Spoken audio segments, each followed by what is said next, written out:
pandemic a bit, and still very near and dear to my heart. So it's a special place that you're all in, whether you're there in person or virtually. And so, as Brandon said, I'm Jesse Tarnas. I work at the NASA Jet Propulsion Laboratory, which is the NASA center in Southern California, where the majority of the robotic spacecraft that have been sent out from Earth into the solar system have been built for decades and decades. So everything from the rovers that have already been to Mars before, the Perseverance rover, which is what's shown in this picture here, is a picture of the Perseverance rover during the landing event that occurred on February 18th of this year that I'll show a video of and talk about more today. So Jet Propulsion Laboratory builds spacecraft that go to Mars. It's built spacecraft that have gone outside of the solar system, past the heliopause where the sun's magnetic field interacts with interstellar space. So it's a very exciting place to work. But it was less than 10 years ago that I was sitting in the same seats, if you're physically at Parker School, that you all were. And so while, working at NASA, working on space exploration might seem sort of far off as you're sitting here, I think it's actually much closer than you all might think. Okay, so today I'll be talking about the search for alien life and a home on Mars, really centering around this rover that just got to Mars and what it means both for the future of science and trying to discover signs of ancient alien life that's extraterrestrial, as well as for the possibility of humans inhabiting Mars within the coming couple of decades during your lifetime, and how you all might participate in it based on the current position that you're in. So I'll start with this view, which is an astronaut climbing on the exterior of the International Space Station around Earth. So we're looking at a camera that's on top of this astronaut's helmet. This is a huge satellite. It had to be assembled in orbit from different pieces that were launched up by different countries. I actually just saw it fly overhead a week ago from today. I was out in a parking lot after getting some groceries and saw this really bright object moving across the sky like a satellite. But it was so bright that I knew it was the ISS, because this International Space Station is really the biggest thing we see flying around Earth. So it's pretty obvious when that's the satellite that's crossing over your head there. And since people have been living here for a couple decades now, there has been permanent human inhabitation of space off of Earth. And though it's just in low Earth orbit where we can still look down and see the planet, this is still a key step for us eventually permanently inhabiting the moon, as well as Mars and other planetary objects. Okay. Here's images of Earth and Mars taken by different NASA spacecraft, Hubble, and then an orbiter orbiting around Earth called VIRS. So these are very different planets we're working with here, right? You're all very familiar with Earth. There's a lot of water, especially around the area on Hawaii Island where you all live. There's plenty of vegetation, of green, of plants producing the organic carbon and food that we eat. The life forms that produce the oxygen that we breathe, be it trees or photosynthetic plankton in the ocean. On Mars, we don't really have any of that. It's a cold and dry surface where there is some water that's locked up in ice or locked up in hydrated minerals, but the atmosphere is all carbon dioxide, and it's only about 2% the thickness of Earth. So Mars isn't very habitable on its surface for life in the present day, although we think that billions of years ago it was. There could still be life deep underground on Mars if there's groundwater there, but on the surface it's very inhospitable for life as we know it. So what the Mars rover mission is doing is really looking for signs of this ancient life. And what we look forward to doing as humans inhabit Mars is figuring out creative ways to harness the available resources there for humans to survive in a much more challenging environment than Earth. Mars is pretty far away. Some of you have probably seen it looking up in the beautiful night skies where you live. Here's an image of it taken from a NASA website. It appears just as a kind of reddish dot in the sky. Earth appears as kind of just a bluish dot in the sky of Mars. So this is an image that was taken by the Curiosity rover at Gale Crater, Mars, That little dot there is Earth, where all of us live. Everyone who has ever existed has ever been born. It's all in that small dot. So the challenge of getting from Earth to Mars is launching something from a pretty small object across a huge expanse of space and needing to have it target and hit accurately another extremely small object.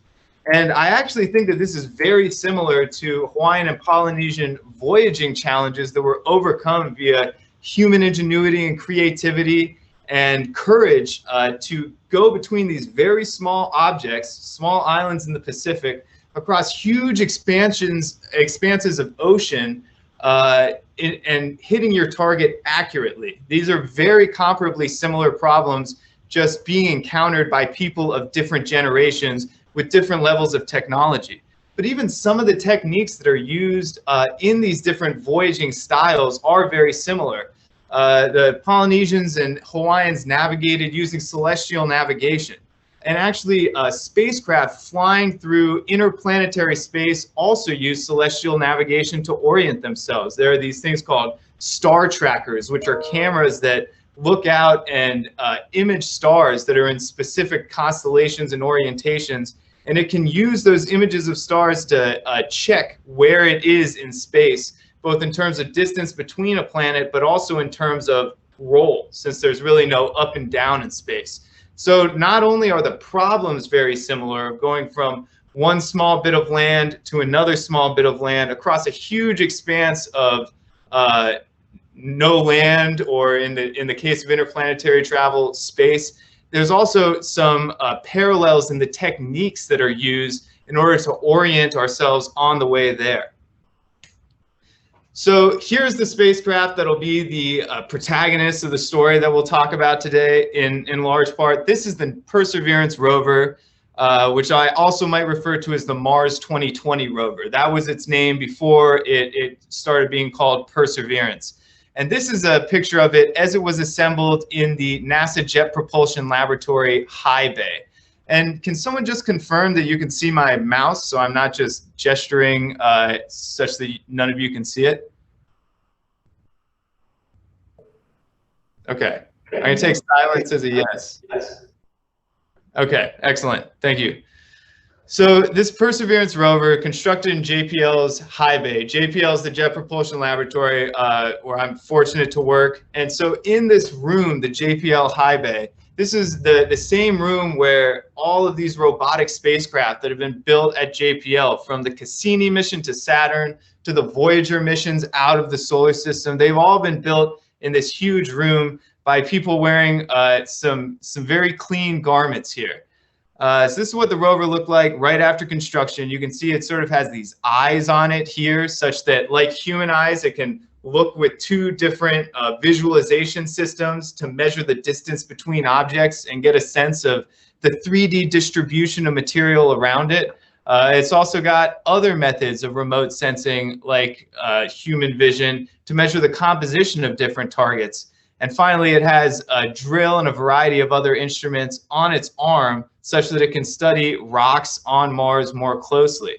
So now, from this view, I'm going to show you how the rover was folded up in order to be packaged into the spacecraft that would deliver it to Mars. So you see the wheels here. Now in this next image, the rover is folded up. We put some cover on the wheels here, and it's being packaged in what is called the back shell of the entry spacecraft.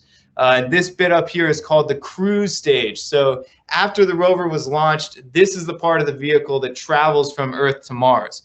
Now the next image I'm going to show is a cover, the heat shield, that will allow the spacecraft to slow down as it enters the Martian atmosphere, will be placed on top of this back shell where the rover is.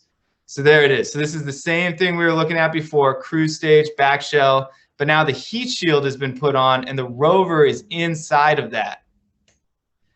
Now that whole system is then put into a little cocoon of a rocket top. So this is the bit of the rocket that will get put on top of the rocket component that contains all of the propellant that will launch it off of Earth on its way towards Mars. That rocket shell containing the rover which you can see the logo here for the Mars 2020 rover, is then driven to the launch site and put on top of the rocket. And then this rocket was launched on July 30th of 2020 on its way to Mars. So here's a picture of the launch event that occurred in Florida. Now, why did we launch on July 30th, 2020? This wasn't a random day that was selected just because the spacecraft was finished at that time. We were actually working, or the engineers who were working on this worked hard to make it happen by this date, even during a pandemic, which took a significant amount of teamwork and flexibility and creativity to make happen. Because every 26 months, there is a period of time when Earth and Mars get as close to each other as they ever do in their orbits. And it's in that period of time where you want to launch spacecraft between the two planets to minimize the total amount of travel time. So in this sort of summertime, July, August period, the Perseverance rover was launched. China also launched the Tianwen-1 rover that they're going to attempt to land on Mars. And the United Arab Emirates also launched another spacecraft, the Hope probe, that'll study the Martian atmosphere. So there's really a sort of quote unquote Mars season every 26 months when all these launch events occur, because this is the period of time where the travel distance and travel time is the shortest. So to kind of give you all a visualization of this, here is our solar system if we're looking down at the North Pole of the sun here. And you can see Mercury and Venus's orbits here as the circles, and the orbits of Earth in blue and orbit of Mars in red. Now, the planets of Earth and Mars I have visualized up here are not to scale. The planets of Earth and Mars would be smaller than the size of even these thin lines that Venus and Mercury are projected on. This is purely for illustrative purposes here. But this was the configuration of the planets when the rover was launched on July 30th, 2020. And all of the planets as they orbit the sun are rotating counterclockwise in this graphic. So, about a month or so later, the rover was further away from Earth, and I have, again, this not to scale graphic of the rover shown here.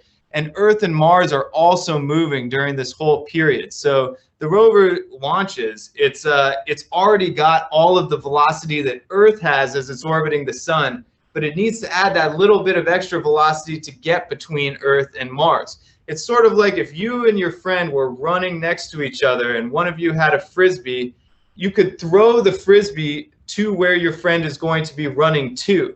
Now, the Frisbee already has all of that speed from when you were running with it, but you also gave it a little bit of an extra boost through that throw so that even as your friend continues running forward, it can still cross that space between you and your friend can catch it. It's the same thing, just with planets in a spacecraft.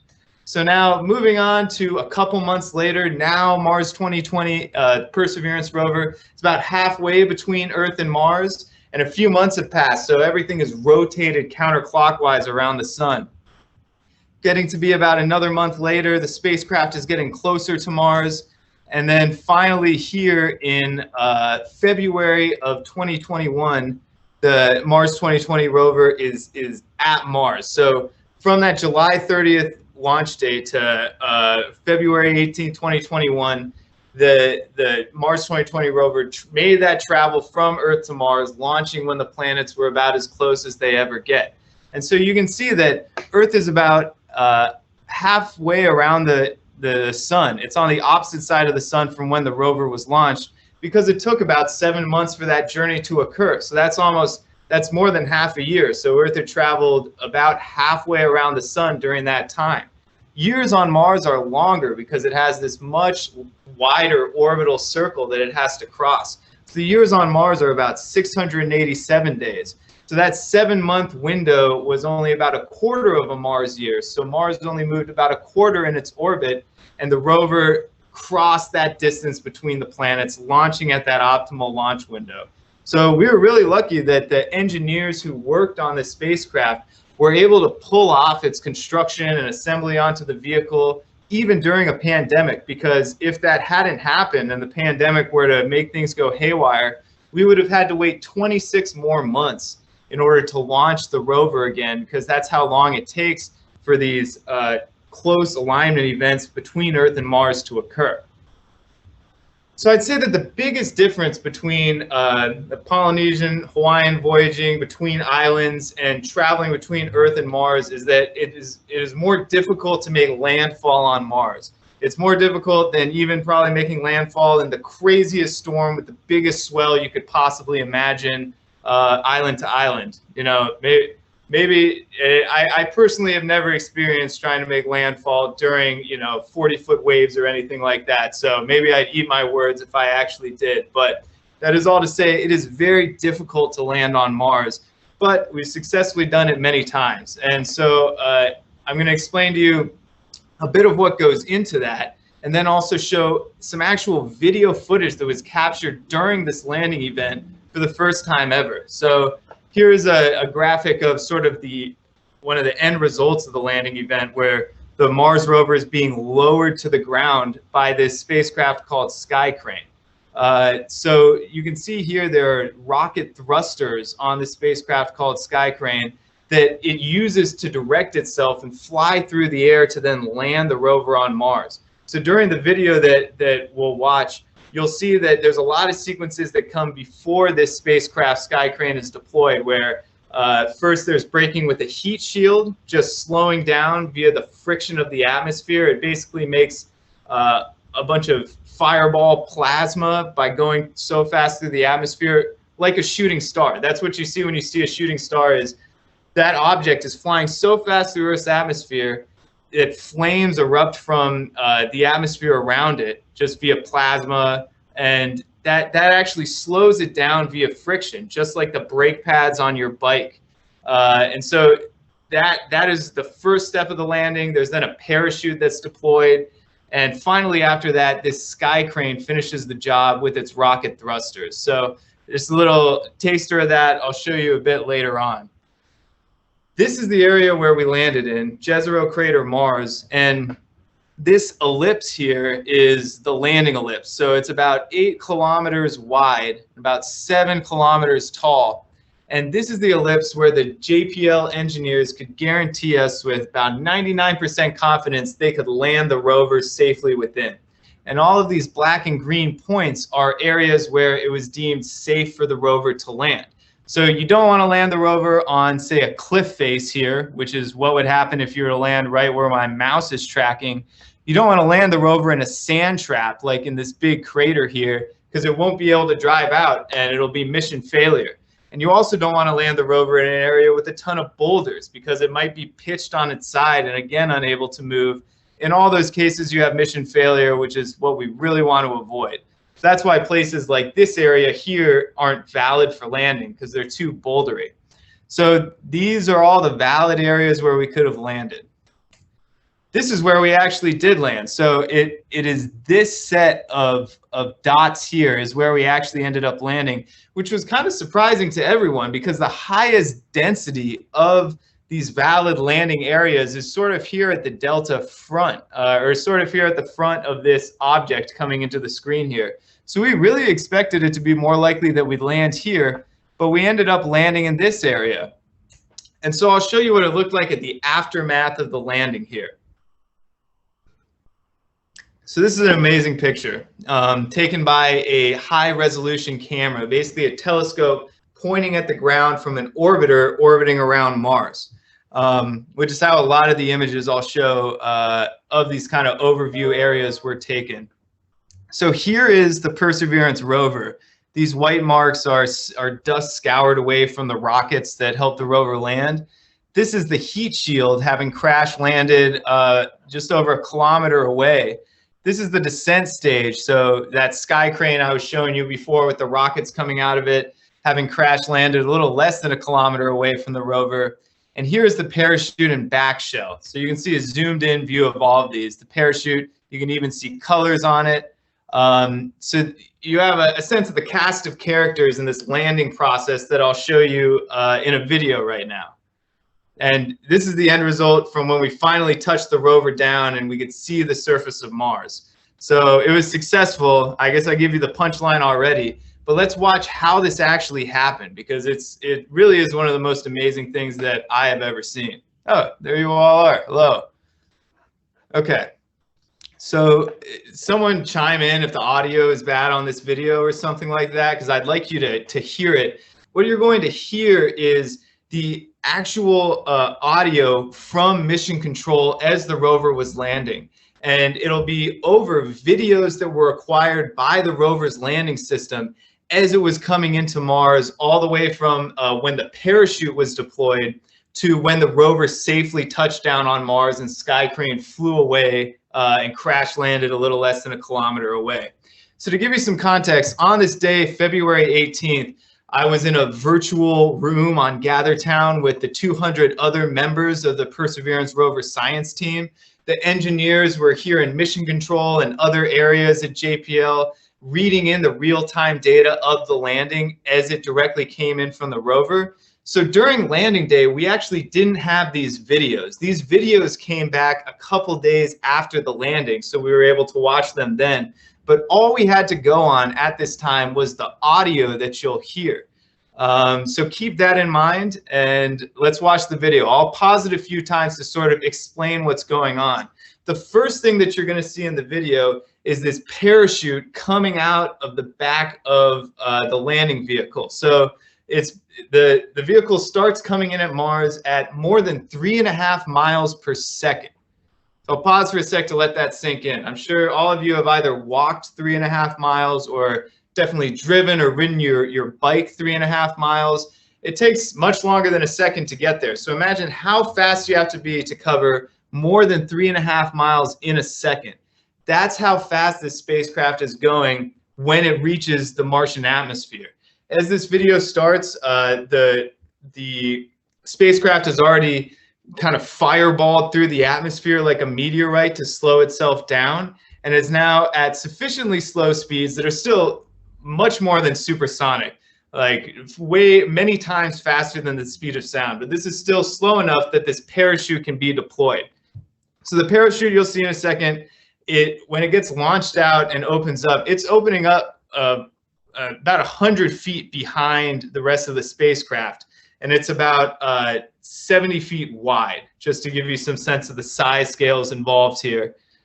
So here we go. Starting the straighten up and fly right maneuver, where the spacecraft will jettison the entry balance masses in preparation for parachute deploy and to roll over to give the radar a better look at the ground. Applicant indicates chute deploy.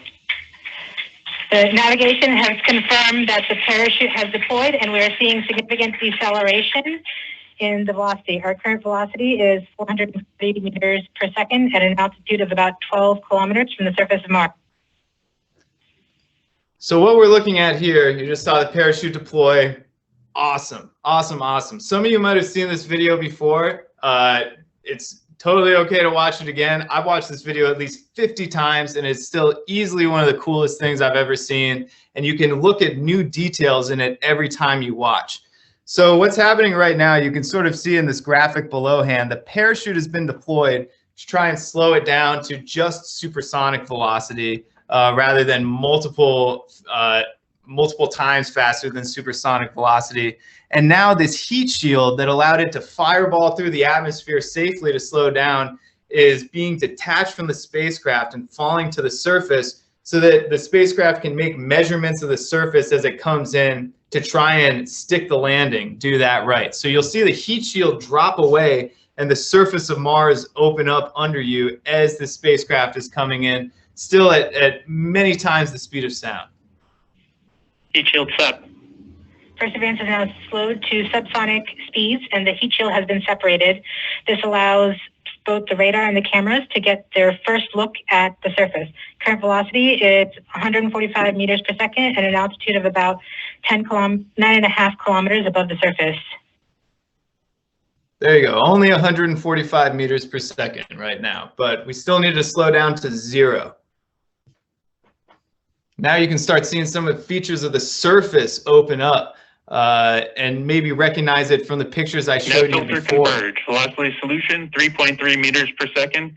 Altitude 7.4 kilometers. Now has radar lock on the ground. Current velocity is about 100 meters per second, 6.6 kilometers above the surface. Perseverance is continuing to descend on the parachute. We are coming up on the initialization of terrain relative navigation and subsequently the priming of the landing engines. Our current velocity is about 90 meters per second at an altitude of 4.2 meters. Okay, so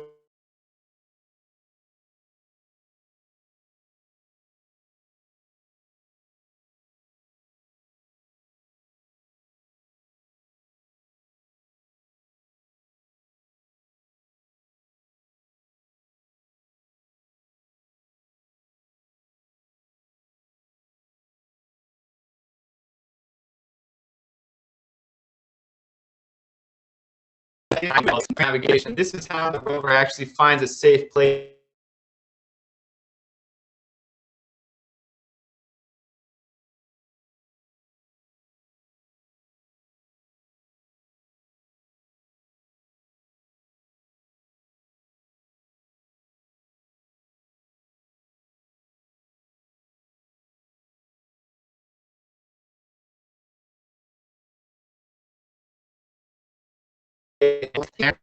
Right here, it seems like my computer's frozen.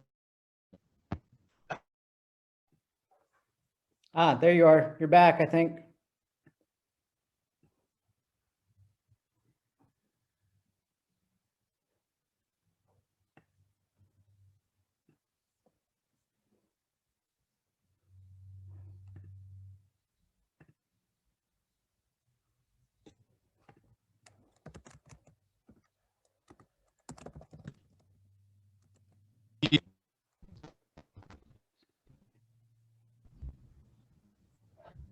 Drop out for you all.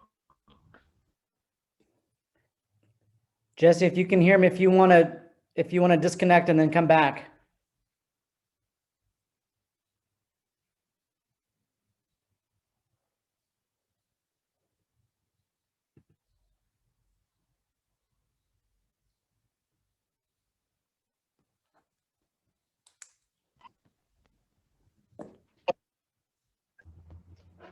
Hey, hey. Sorry, how long have I been? We're just getting little bits of you, Jesse.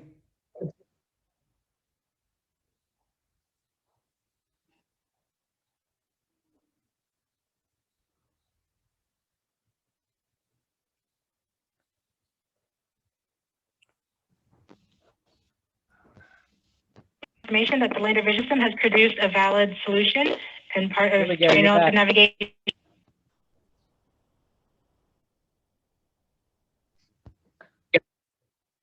Nope, not back again.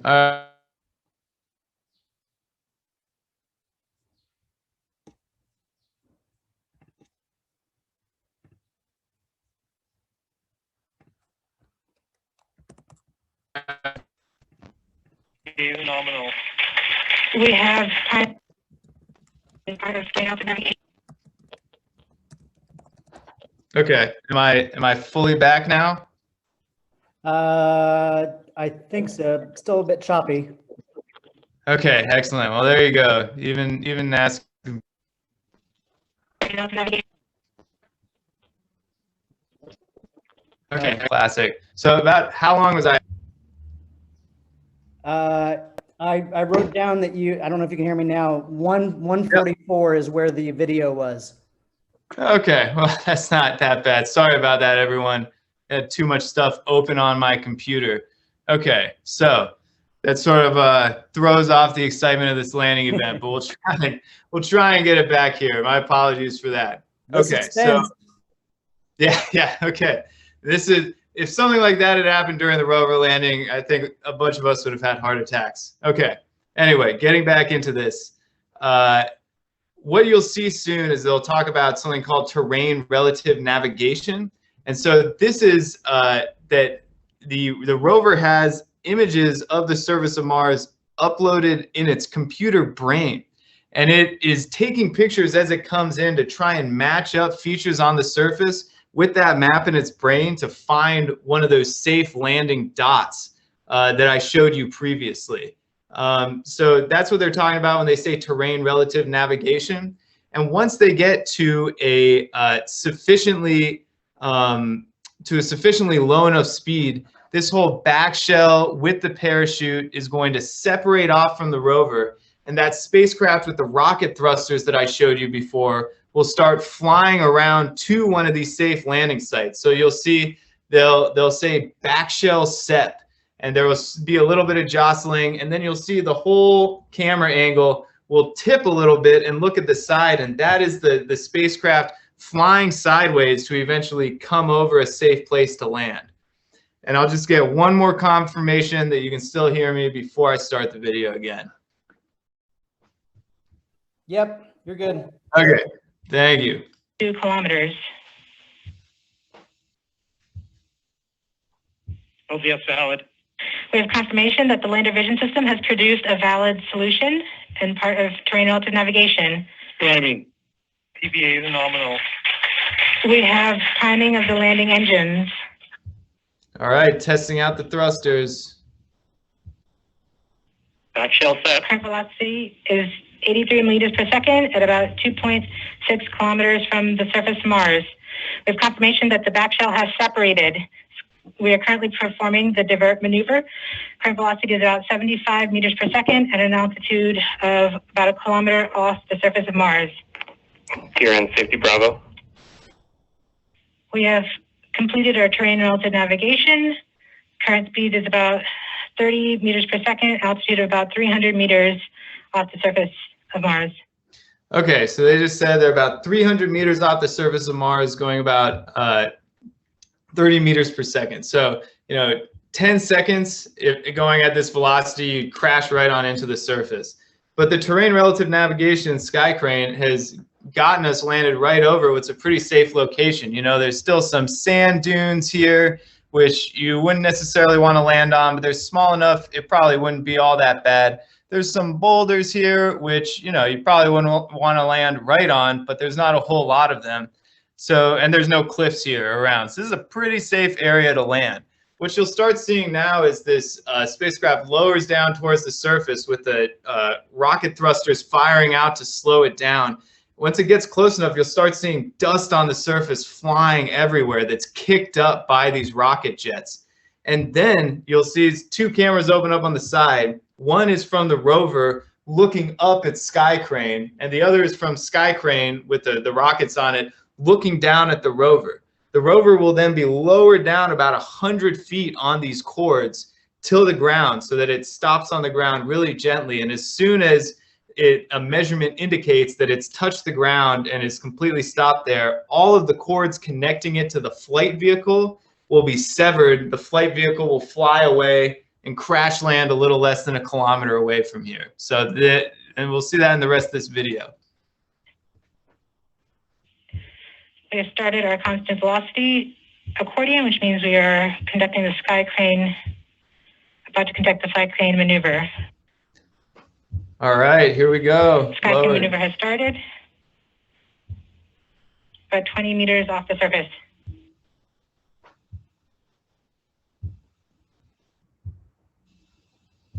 We're getting signals from MRO. Tango Delta. Touchdown confirmed. Perseverance safely on the surface of Mars, ready to begin seeking the sands of past life. All right. So I got to tell you, when that touchdown confirmed call came in, everyone who I was on the line with just absolutely erupted, including myself, because that was when we knew that the rover was safely on the ground and the mission could proceed. And what you'll notice also is that there's a whole team there working to do this together. Space exploration, much like the job of traveling huge distances across the ocean, you can't do it by yourself. You can only do it as a member of a really good team.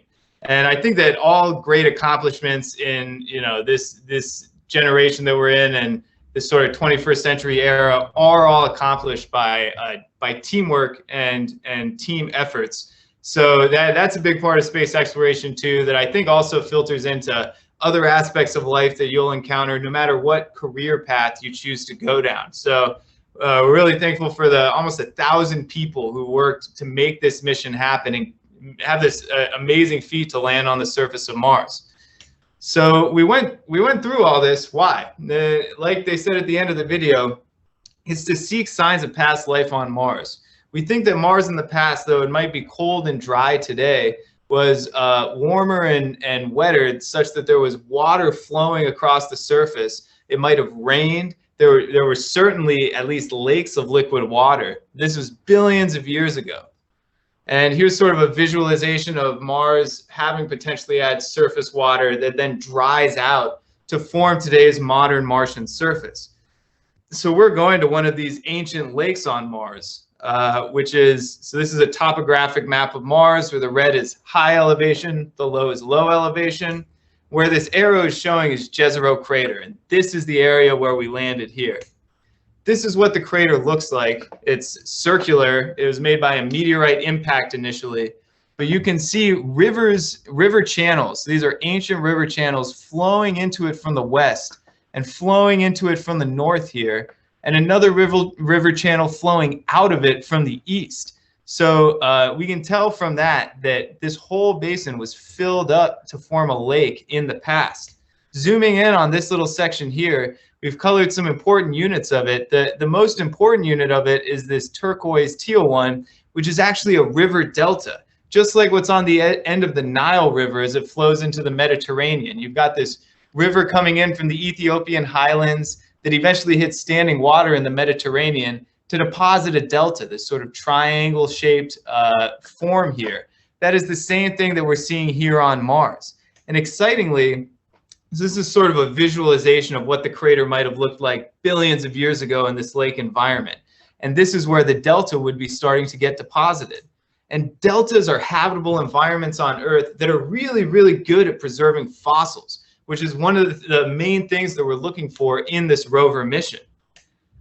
So here is a picture that we took of the delta upon landing, or of one of the deltaic outcrops. You can sort of see these layers of sediment on Mars from where this river fed into this ancient lake and deposited all of that sediment. So what are we going to see when we go and look at this delta? That's really the question, and we got to traverse there to find out. The most exciting thing we could possibly see are something like this, which are ancient stromatolites. So these are formed by life forms in shallow water settings that formed billions of years ago on Earth. So this paper was taken by Ken Farley, our Mars 2020 rover project scientist, in the Pilbara region of Western Australia, where the rocks are more than 3.5 billion years old, and some of them contain these really large-scale fossils called stromatolites. So if we were to find something like this in Jezero crater, that would be the most exciting thing ever. But it's really difficult to definitively determine whether or not something is a fossil in these really ancient rocks. And the only way we could really confidently do that is if we were to take samples collected by the Perseverance rover and send them back to Earth for analysis in the lab.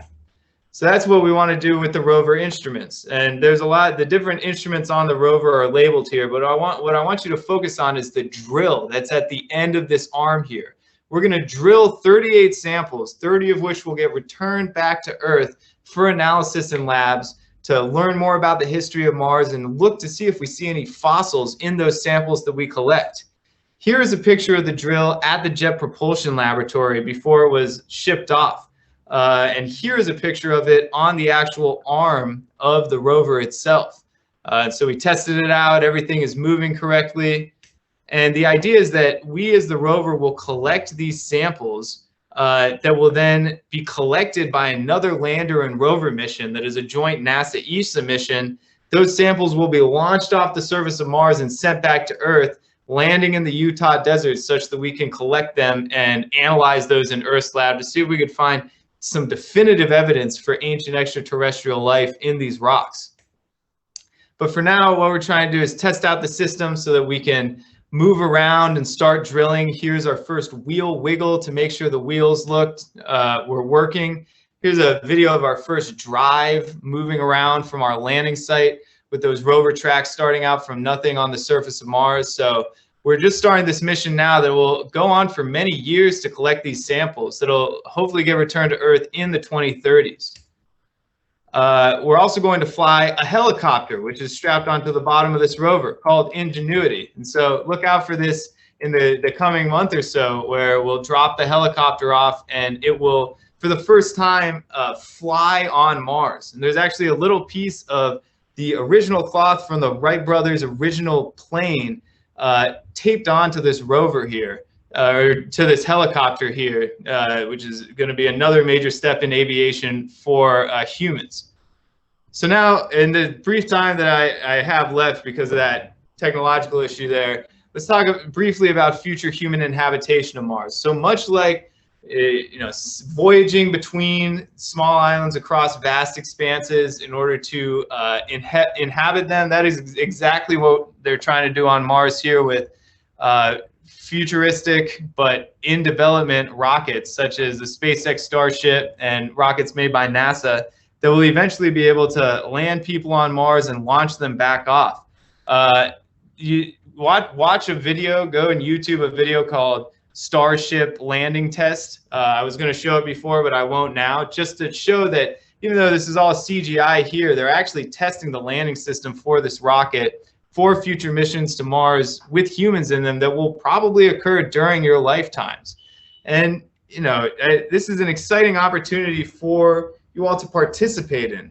Some of you could even go and live there at some point if you want during your lifetimes. But things would be different. Here's a picture of a sunset on Earth where it's red and the sky is sort of blue. On Mars, the sunset would be blue as you looked out at it over the horizon, and the sky would be red. The sun would be a little farther away and the horizon would be a little closer because the planet is smaller and more curved. So while there would be similarities there, there will also be differences. And I think that you all are in a really exciting position based on when you were born and the opportunities that you have by going to places like Parker School and by growing up in a place like Hawaii that is so Martian in so many ways, that the rocks around us, to really contribute to this attempt by humans to expand out to become interplanetary, which will allow us to, responsibly foster our home planet while also creating a life for humans on Mars and other planetary objects, such that these become connected systems. And in whatever way you'd like to participate, whether it's through science and engineering, through art and literature, through healthcare, through education, there's boundless opportunities for you all to start participating in and enhancing this really civilization-changing series of events that is starting off to occur in your lifetimes. And the future is really exciting. I'm excited for all of you. And just work hard. Don't listen to people who doubt you. Seek out mentors. And I'm looking forward to working with all of you on this to expand out and inhabit the solar system and create an exciting future for the rest of humans. So with that, I will stop and take questions. I know we don't have a lot of time. Sorry about that, but maybe we have time for a couple. First of all, Jesse, thank you so much. This is so awesome. This is really cool. I'm getting lots of messages from people saying, this is so cool. And then some from teachers saying, let me tell you about Jesse when he was in school. So what I propose is a few questions, and then, maybe at 10:30, if people need to go, they can go, and some people can hang out a little bit longer. Because students have about 10 minutes from 10:30 to 10:40 to get to their next class, so that's plenty of time. One question came from Mr. Smith. Hey, Mr. Smith, do you want to unmute and ask? Yeah, sure. So Jesse, can you hear me okay? Yes, I can. Can you talk a little bit about Project Artemis and what challenges you're having to work with as far as the effects of space on humans? I'm thinking radiation, low gravity, but I don't really know what else. Yeah, well, so those are two major effects, radiation and low gravity, that are being studied both on the International Space Station and also through the Artemis program. So we're learning how to deal with those. For low gravity, important things seem like doing a lot of exercise. That helps out a lot for making sure your bones stay nice and dense. In terms of radiation, there's ways of designing habitats in orbit on the moon and on Mars that would protect humans from radiation that were in those habitats by being surrounded by water or other material like that would absorb it. One of the big things that we would deal with on the moon that Artemis will encounter that's also relevant for Mars is the dust. The dust on the moon is so fine-grained that when the Apollo astronauts came back into their spacecraft from walking out on the moon, it was all in their spacesuits. Now think about that. These spacesuits were able to stay pressurized against this vacuum and prevent so much air from escaping that they could survive in those spacesuits, but still this dust got in. So if that's also an issue on Mars. If it gets into all your hardware, it can be really problematic. And in addition to that, on the moon, they're going to be looking to see how they can mine water that's in ice on the moon. And that's an important thing to know how to do on Mars, to be able to extract water from the ice there such that you can kind of have sustainable resources on Mars. So that's really some of the ways that the Artemis program is feeding forward to human inhabitation of both the moon and Mars. Thank you. Thanks. Great question. Thanks. So, Melanie, I'm going to save your question for the end and get to the students' questions right now. So, Ava wanted to know how long it takes to get back to Earth from Mars, and you know, maybe how long does it take to get to Mars from Earth, I suppose. Yeah, so that really depends on when you launch. Like and that's an excellent question. When the rover launched from Earth to Mars, it took about 7 months, and that's because it launched in that optimal time window when Earth and Mars are as close as they get. With future advances in rockets, you can probably cut down that travel time to 4 to 5 months. But then the trick is, if you want to do a there and back mission, you launch in that time window when the planets are closest. It'll take, let's say, between 4 and 7 months, maybe on the shorter end of that. You land on Mars, and then you kind of have to wait there and assemble your habitat, start extracting water from the ice and the hydrated minerals there to survive. And you wait for that window to come again when the planets are lined up, which would be about 20-ish months after you landed there, and then launch back. So the whole there and back process would probably take on the order of 3 years. Oh, wow. So Matthew in 6th grade wants to know, is NASA working on a mission to go to Titan to investigate the oceans under the ice? That's a great question. So there is a NASA mission that is funded and in the books and happening called Dragonfly, where they're actually sending a multi-copter drone it's bigger than a drone you could fly on Earth, because the atmosphere of Titan is so thick. It's almost like halfway in between the thickness of the ocean and the thickness of the air on Earth. So this multi-copter drone is going to land on Titan and fly around and analyze all the weird environments there. And this is far enough in the future. It'll probably land in about 15 years, because it takes a long time to get to the outer solar system and to do all the dynamic motions in order to enter Titan's atmosphere. And so they'll constrain exactly where they're going to land and exactly what they're going to look at in the coming years as the mission is being constructed, but it's definitely happening. Yeah, Dragonfly.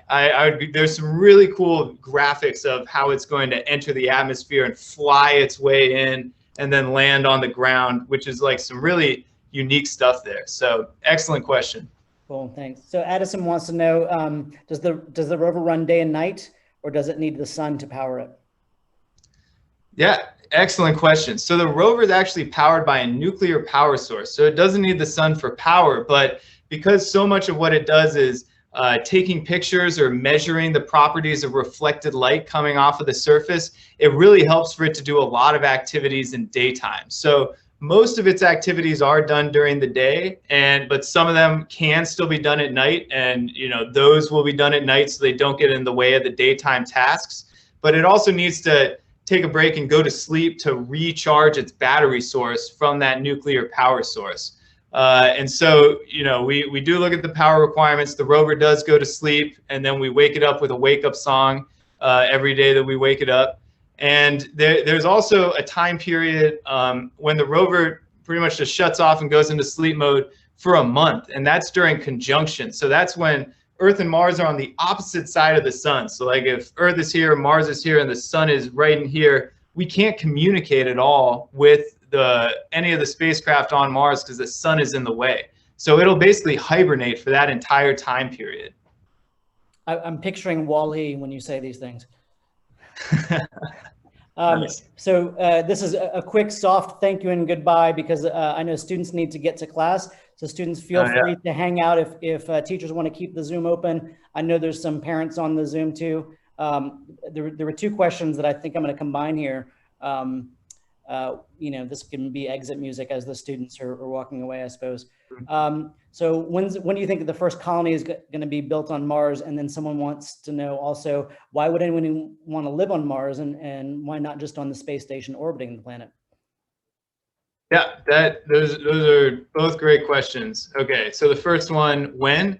You know, I think that 2040s is a pretty reasonable timeline. I mean, some people are even saying 2030s. So I'd say that's a reasonable timeline. And as to why, you know, you'd want to live on the surface as opposed to in an orbiter, it's actually really helpful to live in a place with gravity. Even though on Mars the gravity will be about 1/3 of what it is on Earth, it's really helpful for maintaining our bodies and our bone and muscle and heart and eye health to just have some gravity there. And in addition to that, on Mars there's ice and hydrated minerals and other raw materials that you can use to get out water and to you know, make oxygen out of and to make rocket fuel out of. So it's really sort of a lot of things that make it much nicer to live on Earth than to live on the International Space Station. It's sort of similar to Mars, just a different flavor of it. But great questions.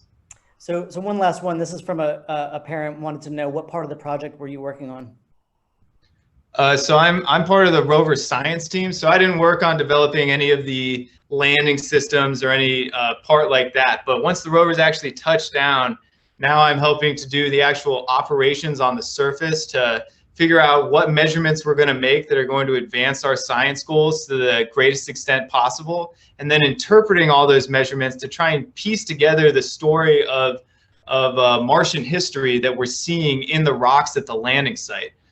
So that's largely what it is operations, and then just trying to figure out kind of the small to broad picture science of what we're seeing in the new data to try and figure out the best traverse the rover can take for its best chance of learning a lot about Mars and potentially finding evidence for fossilized life.